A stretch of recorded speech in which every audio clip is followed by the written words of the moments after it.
Selamat pagi adik-adik. Suaranya mana nih? Ya, selamat pagi juga. Adik-adik, Rosa mau nunjukin sesuatu nih. Apa tuh lo Serindi? Ini, adik-adik tahu nggak ini apa? Apa ya ini ya? Kalau dalam Korea ini namanya sarangi. Oh, sarangi. Sarangi ini artinya cinta loh, Kasih ya lo Ser. Iya, kasih, cinta. Terus ada lagi kasih yang lebih besar loh, Gimana ini lo Ser? Gini. Oh, selain gini adik-adik. Bisa nggak adik-adik di rumah? Gini. Oh, gini. Sama gini. Oh, yang gini. lebih besaran dikit. Kalau digabung jadi apa lo Ser? Gini. Ah, gini. Terus itu kan cinta yang terlihat loh, Oh iya. Ada yang cinta yang nggak terlihat, Apa tuh? tapi cintanya yang nyata, cintanya Tuhan Yesus loh, Oh, cintanya Tuhan Iya. Yesus karena lebih mengasihi kita gitu Iya. ya Lo Ser ya. Terus Tuhan Yesus rela mati di atas kayu salib untuk menebus dosa kita loh, Itu sudah pasti dan sudah terlihat ya. Iya loh, Nah, untuk itu mari kita pujikan setinggi-tingginya langit. Kita bersyukur sama Tuhan.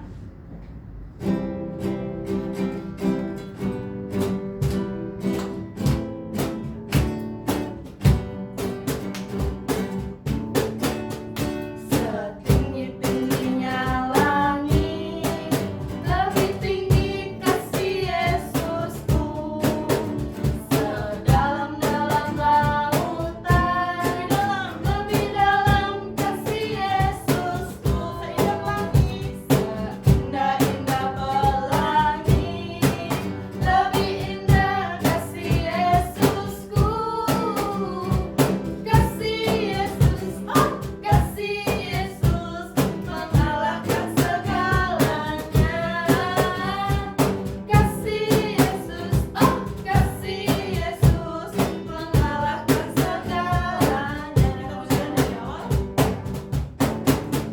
Setinggi-tingginya langit, lebih tinggi kasih Yesusku.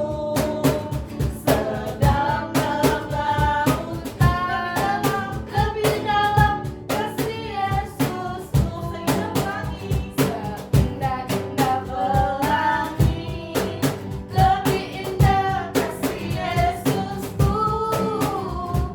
Kasih Yesus, oh kasih Yesus, mengalahkan segalanya. Kasih Yesus, oh kasih Yesus, mengalahkan segalanya. Mari adik-adik kita bersatu dalam doa. Tuhan Yesus, terima kasih jikalau pada hari ini kami boleh untuk memuji, memuliakan nama-Mu. Tuhan, kiranya kami boleh memuji, memuliakan nama-Mu dengan hormat kami. Kiranya ibadah ini berjalan dari awal, pertengahan, hingga akhirnya Tuhan. Hanya di dalam nama-Mu kami berdoa dan mengucap syukur. Amin. jadi kelihatan nggak ini gambar apa? Nah, kalau Serindi pernah nggak ngalami kayak gini? Pernah loh, dulu aku masih ingat waktu SD. Semua teman-temanku itu punya tas baru, tas bagus-bagus, lah punya Losa itu kayak jelek, udah lama, terus bolong. Tapi nggak apa-apa Losa. Kalau Losa gimana? Kalau Losa sih bukan itu ya, bukan tas. Cuman waktu sekolah ini ada gambarnya. Ada temen yang suka nggak kumpul sama Losa, jadi Losa sendirian kemana-mana, ke kantin sendirian, makan sendirian. Terus kalau ulangan atau apapun Losa sendirian. Soalnya mengerjakan tugas juga sendirian, Losa nggak tanya-tanya. Biasanya kan ada tuh temen yang bantuin ya. Iya. Tapi Losa Friska nggak takut Losa, karena Tuhan Yesus ada Ada buat kita. Meskipun dalam kondisi yang tidak enak pun, adik-adik juga harus ingat bahwa ada Tuhan Yesus. Tetap berjalan dan tersenyum karena bersama Yesus. Mari kita pujikan dalam perahu dengan Yesus.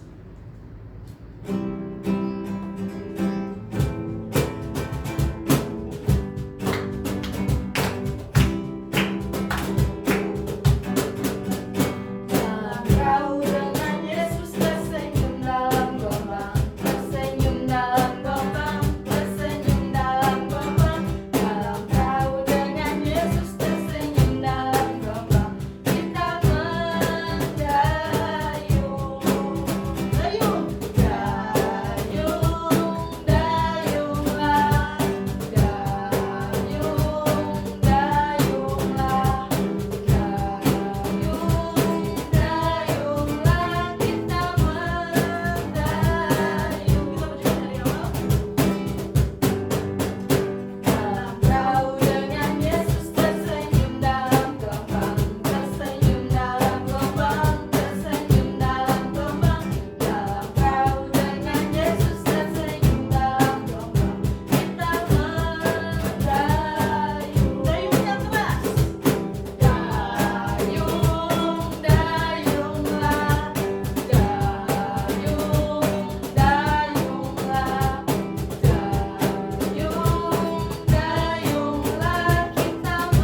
mau mengakui iman kita.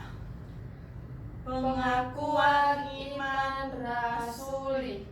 Aku percaya kepada Allah, Bapa yang Maha Kuasa, Khalik langit dan bumi, dan kepada Yesus Kristus, Anaknya yang tunggal Tuhan kita, yang dikandung dari Roh Kudus, lahir dari anak darah Maria, yang menderita sengsara di bawah pemerintahan Pontius Pilatus, disalibkan, mati, dan dikuburkan, turun ke dalam kerajaan maut.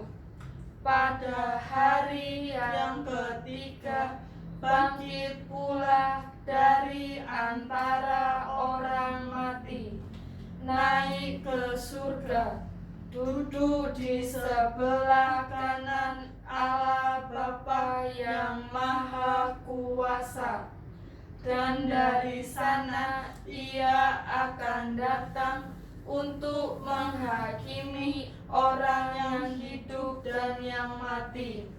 Aku percaya kepada Roh Kudus, gereja yang kudus dan am, persekutuan orang kudus, pengampunan dosa, kebangkitan tubuh, dan hidup yang kekal. Amin. Adik-adik dipersilakan untuk duduk kembali. Di waktunya kita akan memberikan yang terbaik untuk Tuhan. Papa, Mama boleh membantu anak-anaknya untuk mengirim uang persembahan melalui rekening gereja, atau bisa juga adik-adik dikumpulkan dulu di dalam amplop. Kalau adik-adik keluar boleh dititipkan di gereja Nazaret ya, di pusat adik-adik kasih nama. Atau enggak, ketika bisa kumpul ibadah bersama-sama boleh masukkan ke kantong persembahan. Nah, mari kita pujikan bawa persembahan.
Tuhan Yesus, terima kasih kami bisa memberikan persembahan. Kiranya persembahan ini ucapan syukur kami karena Tuhan begitu mengasihi kami. Hanya di dalam nama Tuhan Yesus kami sudah berdoa. Amin. Nah, sekarang kita akan mendengarkan firman Tuhan. Firman Tuhan ini untuk melengkapi hidup kita ya, Lose. Oh ya, siap Lose. Mari kita pujikan Stop Ku Mau Katakan.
Oke, shalom adik-adik. Wah, kita berjumpa lagi ya. Sama-sama kita mau belajar firman Tuhan. Nah, sebelum itu, yuk kita siapkan alat tulisnya, kita siapkan Alkitabnya, dan juga kita siapkan diri kita untuk mendengarkan firman Tuhan. Mari kita sebelum kita mendengarkan firman Tuhan, kita berdoa yuk. Tuhan Yesus, terima kasih karena Engkau sudah baik untuk kami bisa mendengarkan firman Tuhan. Berkatilah kami ya Tuhan, supaya kami bisa mengerti apa yang Kau ajari melalui hamba-Mu ini, Dr. Sony, supaya kami semua bisa mendengar dan kami bisa melakukannya kehidupan kami sehari-hari. Terima kasih. Di dalam nama Tuhan Yesus, kami sudah berdoa dan mengucap syukur. Amin. Jadi, kalian pasti kalau ngomong sama teman kalian atau sama orang tua kalian biasanya pakai bahasa apa? Tentunya bahasa Indonesia, adik-adik ya, karena kita tinggal di Indonesia. Kalau kita mau ngomong sama temen, kita halo, bagaimana kabarmu? Apakah kamu baik-baik aja? Bagaimana nih? Wah, seru ya pasti. Nah, pasti teman kita nyambung kan adik-adik. Kenapa? Karena sama-sama kita orang Indonesia. Tetapi pernah nggak ini adik-adik lihat atau ketemu sama orang yang ngomongnya beda sama kita bahasanya? Pasti orang-orang Inggris, misalnya kita tanya, bagaimana kabarnya? I don't understand. Oh, dia tanya misalnya, how are you today? Kita bingung, ngomong apaan sih ini orang? Gak jelas banget. Nah, karena apa? Karena kita biasanya sehari-hari menggunakan bahasa Indonesia itu adik-adik. Tapi pernah nggak ya kita berpikir, kok banyak banget bahasa di dunia ini? Ada bahasa Indonesia, ada bahasa Inggris, bahasa Mandarin, bahasa Jepang, dan masih banyak yang lainnya. Kenapa kok nggak satu bahasa aja seluruh dunia ini? Biar gampang ngomongnya. Kita mau keluar negeri atau kita mau ke suku mana, kita udah ngomong misalnya bahasa Indonesia semua gitu. Hei, apa kabar? Wah, orang tuh pasti ngerti. Kenapa nggak dibuat gitu aja? Nah, Allah adik-adik mempunyai tujuan dan maksud tertentu. Kenapa kok banyak sekali bahasa yang ada di dunia ini? Nah, kalau kita mau tahu, kita sama-sama yuk belajar di firman Tuhan. Kita sama-sama buka Alkitab kita ya. Nah, yuk kita sama-sama buka Alkitab kita di dalam Kejadian pasal 11 ayat yang pertama hingga ayat yang ke-9. Kejadian pasal 11 ayat yang pertama hingga ayat yang ke-9. Nah, kita baca dulu adik-adik ya, ayat yang pertama. Terus saya bacakan untuk kita semua. Alkitab memberi judul Menara Babel. Adapun seluruh bumi itu satu bahasanya dan satu logatnya. Nah, adik-adik, setelah kejadian air bah, Nuh dan keluarganya beranak cucu dan semakin banyak keturunannya adik-adik. Nah, pada saat itu seperti yang diajarkan oleh ayat yang pertama, mereka semua itu ada satu bahasa dan satu logatnya adik-adik. Wah, sangat mudah ya untuk ngomong-ngomong atau berkomunikasi. Jadi misalnya ketemu sama orang ini, wah ngomong ini ngerti. Ketemu sama orang satu lagi beda ngerti. Jadi semuanya satu bahasa adik-adik. Gak kayak kita sekarang ini, kita ketemu orang Inggris ya kita ngomongnya sama orang Inggris. Terus misalnya kita ketemu orang Mandarin ya kita ngomong Mandarin. Tidak seperti itu adik-adik. Dulu tuh semuanya satu bahasa dan satu logatnya. Bahasa apa? Saya juga nggak tahu karena saya belum hidup pada saat itu. Nah, pada saat itu di ayat yang ketiga kita baca sama-sama ya adik-adik ya. Mereka berkata seorang kepada yang lain, marilah kita membuat batu bata dan membakarnya baik-baik. Lalu bata itulah dipakai mereka sebagai batu dan tergala-gala sebagai tanah liat. Ayat yang keempat juga kata mereka, marilah kita dirikan bagi kita sebuah kota dengan sebuah menara yang puncaknya sampai ke langit. Dan marilah kita cari nama supaya kita jangan terserak ke seluruh bumi. Wah, pada saat itu adik-adik, orang-orang di situ ingin mendirikan sebuah kota. Nah, mereka ingin mendirikan sebuah kota dan juga ada menaranya di situ. Mereka berkata, adik-adik, ayo kita bikin menara yang puncaknya sampai ke langit adik-adik. Wah, begitu tingginya ya. Sampai saat ini sih, saya lihat bangunan tertinggi aja belum bisa menembus langit adik-adik. Mereka ingin buat yang bisa menembus langit.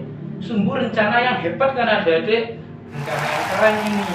Nah, tapi adik-adik, Allah menganggap orang-orang ini berdosa. Hah? Kok bisa berdosa loh, Se? Kenapa kok bangun menara itu berdosa? Kan nggak ada salahnya. Nah, yuk kita sama-sama baca di ayat yang ke-7. Kita lihat kenapa sih kok mereka ini bisa berdosa. Ayat yang ke-7. Baiklah kita turun dan mengacau balaukan di sana bahasa mereka, sehingga mereka tidak mengerti lagi bahasa masing-masing. Wah, adik-adik, ketika Allah tahu rencana mereka yang ingin membuat menara sampai ke puncak langit, Allah marah, adik-adik. Allah mengacau balaukan bahasa mereka. Yang sebelumnya mereka satu bahasa, kita ngomong, halo, ayo siapkan ini, ayo tuh, langsung ngerti. Tiba-tiba pada saat itu langsung semuanya dikacau balaukan bahasanya, adik-adik. Jadi misalnya dia tiba-tiba, ini yang satu ngomong Inggris ini, hey, what are you doing? Yang terus yang bahasa Mandarin ini semua loh. Mereka bingung adik-adik. Loh, orang ini ngomong apa? Loh, kamu ngomong apa sih? Aku nggak ngerti. Wah, mereka dikacau balaukan adik-adik. Allah mengacau balaukan bahasa mereka. Nah, kenapa ya? Kok Allah mengacau balaukan bahasa mereka? Kan enak nih, dulu satu bahasa, satu logat, supaya bisa saling komunikasinya enak. Allah punya maksud tertentu. Kenapa kok Allah mengacau balaukan bahasa mereka? Yang pertama, karena Allah ingin menghukum mereka, adik-adik. Jadi pada saat itu Allah marah karena manusia pada saat itu memegahkan dirinya. Manusia memuliakan dirinya dan dia merasa sombong bahwa aku loh bisa buat menara yang sampai ke langit. Nah, jadi adik-adik, pada saat itu menara yang dibuat itu untuk menyembah Allah lain, bukan untuk menyembah Allahnya orang Israel pada saat itu. Jadi mereka ingin menantang Tuhan bahwa kita ini loh punya kekuatan. Ayo kita sama-sama buat menara yang sangat tinggi. Nah, jadi maka itu Allah marah, adik-adik. Mereka semua berdosa. Mereka semua memegahkan dirinya. Tidak ada yang memuliakan Allah.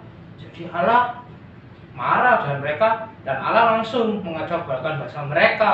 Mereka jadi nggak ngerti, adik-adik. Nah, terus apa lagi? Karena mereka tidak menaati perintah Tuhan, seperti yang dulu diberitahu pada Adam, bahwa beranak cuculah dan penuhilah bumi.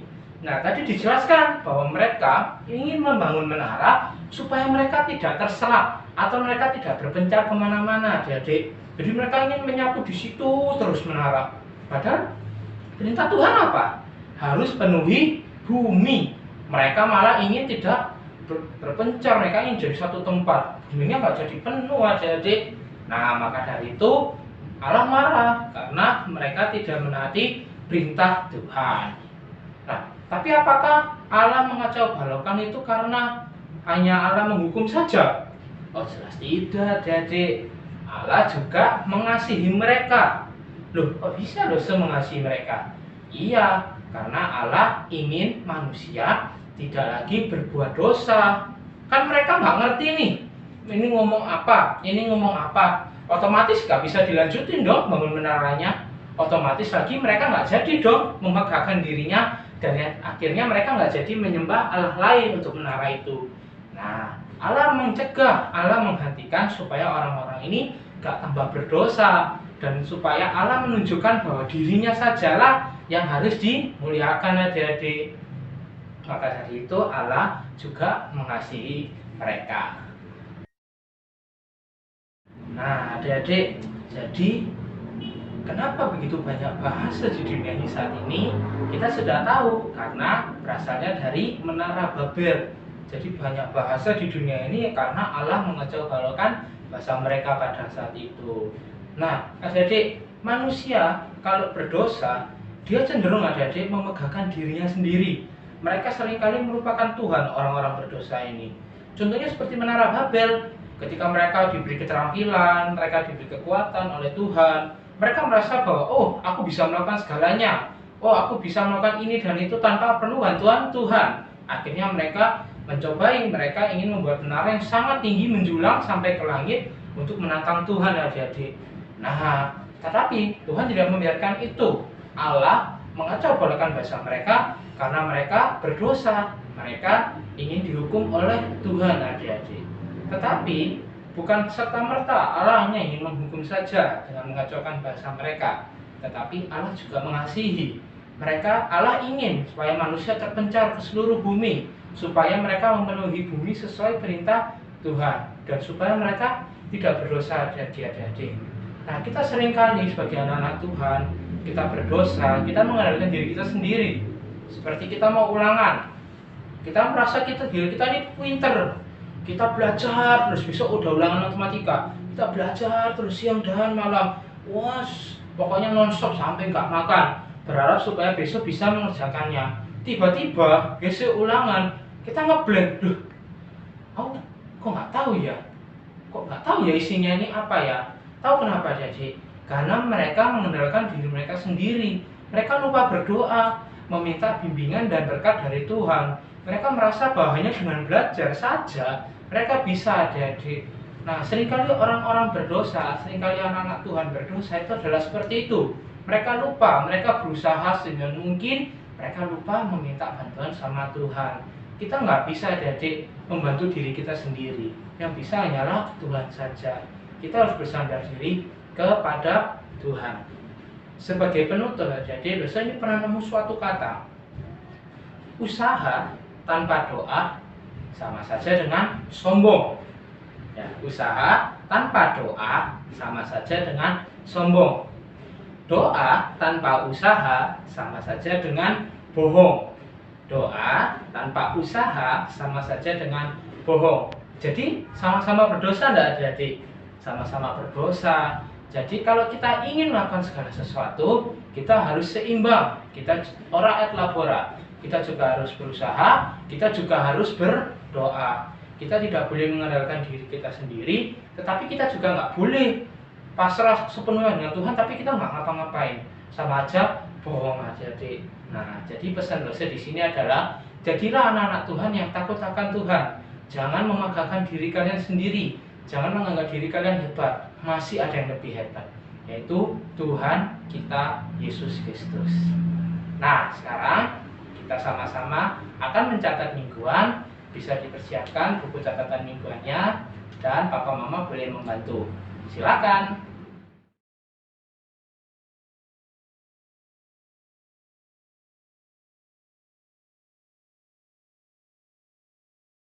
Nah, sudah selesai ya? Yuk kita sekarang sama-sama berdoa menutup firman Tuhan pada hari ini.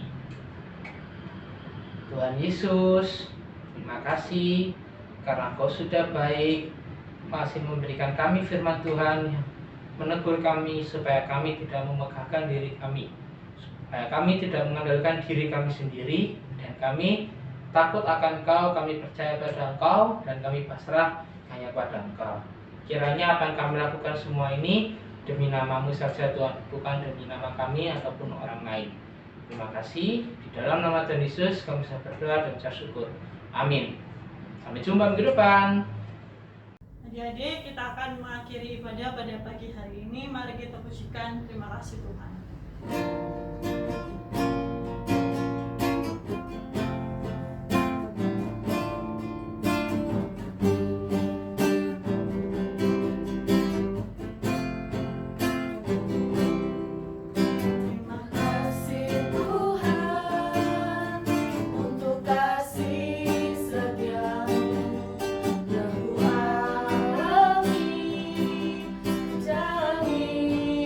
Hidupku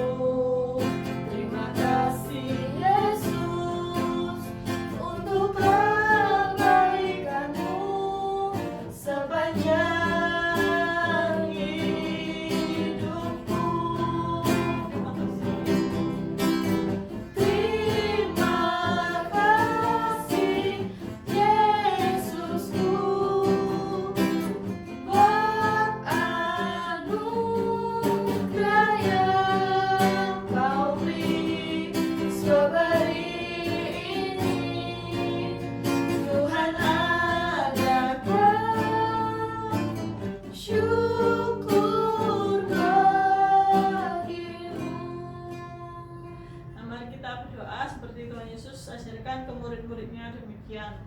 Bapa kami yang ada di surga, dikuduskanlah namamu, datanglah kerajaanmu, jadilah kehendakmu di bumi seperti di surga.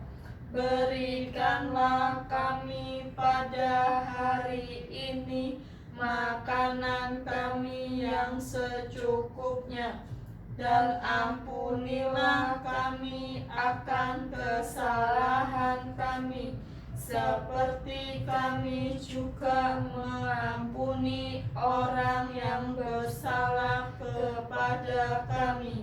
Dan janganlah membawa kami ke dalam pencobaan, tetapi lepaskanlah kami daripada yang jahat. Karena Engkaulah yang empunya kerajaan dan kuasa dan kemuliaan sampai selama-lamanya. Amin. Selamat hari Minggu.